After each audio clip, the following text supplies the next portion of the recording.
ਉਹ ਮੈਂ ਸੋਚ ਰਿਹਾ ਸੀ ਕਿ ਸੋਲਰ ਪੈਨਲ ਸਾਫ਼ ਕਰ ਲਈਏ, ਲੇਕਿਨ ਮੌਸਮ ਇਸ ਤਰ੍ਹਾਂ ਦਾ ਹੋ ਗਿਆ, ਹਲਕੀ ਜਿਹੀ ਕਿਨਮਿਨ ਸ਼ੁਰੂ ਹੋ ਗਈ ਅਤੇ ਬੱਦਲ ਵੀ ਵਾਹਵਾ ਆ ਗਏ। ਦੁਪਹਿਰ ਦੇ ਟਾਈਮ ਇਸ ਤਰ੍ਹਾਂ ਹੋ ਗਿਆ ਜਿਵੇਂ ਸ਼ਾਮ ਦੇ 6 ਵੱਜ ਗਏ ਹੁੰਦੇ ਨੇ। ਅਤੇ ਮੈਂ ਕਿਹਾ ਚਲੋ ਛੱਤ 'ਤੇ ਜਾ ਕੇ ਨਜ਼ਾਰਾ ਚੈੱਕ ਕਰਦੇ ਹਾਂ ਕਿ ਕਿਸ ਤਰ੍ਹਾਂ ਦਾ ਮਾਹੌਲ ਹੋ ਗਿਆ। ਮਾਸ਼ਾਅੱਲਾ ਬੜਾ ਹੀ ਪਿਆਰਾ ਮੌਸਮ ਹੋ ਗਿਆ ਹੋਇਆ ਵਾ। ਦੇਖੋ ਮਾਸ਼ਾਅੱਲਾ ਮਾਸ਼ਾਅੱਲਾ ਕਿੱਡਾ ਪਿਆਰਾ ਚਰਿੰਦ ਪਰਿੰਦ ਉੱਡ ਰਹੇ ਨੇ, ਆਪਣੀ ਆਪਣੀ ਜਗ੍ਹਾ 'ਤੇ ਜਾ ਰਹੇ ਨੇ। ਹਨੇਰੀ ਕਾਫੀ ਚੱਲ ਗਈ ਹੈ ਅਤੇ ਮੈਂ ਸੋਚ ਰਿਹਾ ਸੀਗਾ ਮੌਸਮ ਜ਼ਰਾ ਛਾਂ ਹੈਗੀ ਹੈ ਅਤੇ ਸੋਲਰ ਪੈਨਲ ਸਾਫ਼ ਕਰ ਲਈਏ, ਲੇਕਿਨ ਬਾਰਿਸ਼ ਹੋਣ ਲੱਗ ਪਈ ਆ ਅਤੇ ਫਿਰ ਬਾਰਿਸ਼ ਦੇ ਵਿੱਚ ਤਾਂ ਕੰਮ ਨਹੀਂ ਨਾ ਕਰ ਸਕਦੇ। ਦੇਖੋ ਮਾਸ਼ਾਅੱਲਾ ਪਰਿੰਦੇ ਛੱਤ 'ਤੇ ਕਿੱਦਾਂ ਉੱਡ ਰਹੇ ਨੇ ਅਤੇ ਕਾਲੇ ਸਿਆਹ ਬੱਦਲ ਹੋ ਗਏ ਨੇ। ਅਤੇ ਮੈਂ ਵਿਹਲਾ ਸੀ, ਹਫ਼ਤਾ ਵਿਹਲੇ ਹੋਈਦਾ, ਇੱਕ ਦਿਨ ਕੰਮ 'ਤੇ ਵੀ ਨਹੀਂ ਜਾਈਦਾ। ਅਤੇ ਮੈਂ ਕਿਹਾ ਚਲੋ ਅੱਜ ਵਿਹਲੇ ਹੈਗੇ ਹਾਂ, ਕੰਮ 'ਤੇ ਗਏ ਨਹੀਂ ਹੋ, ਅਤੇ ਜ਼ਰਾ ਸਫਾਈ ਸਫੂਈ ਕਰ ਲਈਏ, ਸੋਲਰ ਪੈਨਲ ਸਾਫ਼ ਕਰ ਲਈਏ ਜ਼ਰਾ, ਕਿ ਤਾਂ ਕਿ ਬਿਜਲੀ ਦਾ ਕੋਈ ਮਸਲਾ ਵਗੈਰਾ ਨਾ ਹੋਵੇ। ਅਤੇ ਉੱਪਰ ਆਇਆ ਸੀ ਅਤੇ ਛੱਤ 'ਤੇ ਦੇਖਿਆ ਅਤੇ ਛੱਤ 'ਤੇ ਮਾਸ਼ਾਅੱਲਾ ਕਿੱਡਾ ਪਿਆਰਾ ਮੌਸਮ ਹੈ। ਸੁਬਹਾਨ ਅੱਲਾ ਜੀ, ਮਾਸ਼ਾਅੱਲਾ ਜੀ, ਅੱਲਾਹ ਤਾਲਾ ਦਾ ਹੁਕਮ, ਉਹਨੇ ਅੱਲਾਹ ਤਾਲਾ ਦਾ ਕੀ ਕਹਿੰਦੇ ਨੇ ਕਿ ਅੱਲਾਹ ਤਾਲਾ ਨੇ ਮਾਸ਼ਾਅੱਲਾ ਬੜਾ ਪਿਆਰਾ ਮੌਸਮ ਬਣਾਇਆ ਜੀ। ਸੋਲਰ ਪੈਨਲ ਤਾਂ ਸਾਫ਼ ਨਹੀਂ ਹੋਏ, ਬਾਰਿਸ਼ ਪਏਗੀ ਤਾਂ ਚਲੋ ਫਾਇਦਾ ਹੋ ਜਾਏਗਾ, ਸਾਫ਼ ਹੋ ਜਾਣਗੇ ਤਾਂ ਚਲੋ ਮੈਨੂੰ ਵੀ ਫਾਇਦਾ ਹੋ ਜਾਏਗਾ।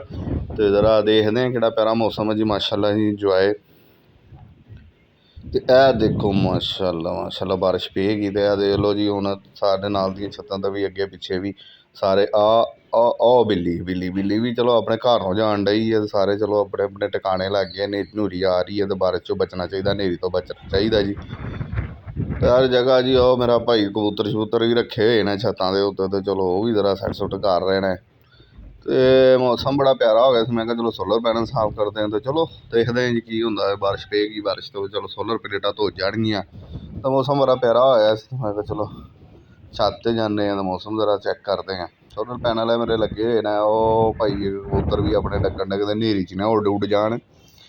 ਮੌਸਮ ਦੇ ਹਿਸਾਬ ਨਾਲ ਸੋਲਰ ਪੈਨਲ ਵਗੈਰਾ ਸਾਫ਼ ਕਰ ਲੈਣੇ ਚਾਹੀਦੇ, ਕਿ ਗਰਦ ਗੁਰਦ ਉਹਨਾਂ 'ਤੇ ਆ ਜਾਂਦੀ ਹੈ। ਅਤੇ ਮੈਂ ਤਾਂ ਯਾਰ 15 ਦਿਨਾਂ ਤੋਂ ਬਾਅਦ ਕਰ ਲਈਦਾ ਸਾਫ਼। ਅਤੇ ਤੁਸੀਂ ਵੀ ਕਿੰਨੇ ਦਿਨਾਂ ਬਾਅਦ ਕਰਦੇ ਹੋ ਉਹ ਵੀ ਦੱਸਿਆ ਜੇ, ਕਮੈਂਟਸ ਜ਼ਰੂਰ ਦੱਸਿਆ ਕਰੋ ਕਿ ਵੀਡੀਓ ਕੈਸੀ ਲੱਗੀ ਅਤੇ ਕਿੱਥੋਂ ਕਿੱਥੋਂ ਦੇਖ ਰਹੇ ਹੋ, ਕਿਹੜੇ ਕਿਹੜੇ ਮੁਲਕ 'ਚ ਦੇਖ ਰਹੇ ਹੋ, ਇਹ ਵੀ ਦੇਖਿਆ ਕਰੋ। ਮਾਸ਼ਾਅੱਲਾ ਜੀ ਮਾਸ਼ਾਅੱਲਾ ਬੜਾ ਪਿਆਰਾ ਮੌਸਮ ਹੋ ਗਿਆ ਹੈ। ਅਤੇ ਤੁਸੀਂ ਸਾਰੇ ਬੜਾ ਪਿਆਰ ਕਰਦੇ ਹੋ, ਵੀਡੀਓ ਨੂੰ ਲਾਈਕ ਕਰਦੇ ਹੋ, ਸ਼ੇਅਰ ਕਰਦੇ ਹੋ, ਸਬਸਕ੍ਰਾਈਬ ਵੀ ਕਰੋ ਚੈਨਲ ਨੂੰ, ਤਾਂ ਕਿ ਆਉਣ ਵਾਲੀ ਮਜ਼ੀਦ ਵੀਡੀਓ ਵੀ ਤੁਹਾਨੂੰ ਮਿਲ ਸਕਣ। ਇਸ ਵੀਡੀਓ 'ਚ ਤਾਂ ਹੁਣ ਮੈਂ ਸੋਲਰ ਪੈਨਲ ਦੀ ਨਹੀਂ ਬਣਾ ਸਕਿਆ। ਨੈਕਸਟ ਵੀਡੀਓ ਹੁਣ ਬਾਰਿਸ਼ ਬੁਰਿਸ਼ ਜਦੋਂ ਖ਼ਤਮ ਹੋਏਗੀ ਅਤੇ ਫਿਰ ਇਹਨੂੰ ਜ਼ਰਾ ਸਾਫ਼ ਸੁਫ ਕਰਾਂਗੇ, ਫਿਰ ਤੁਹਾਨੂੰ ਦੱਸਾਂਗੇ।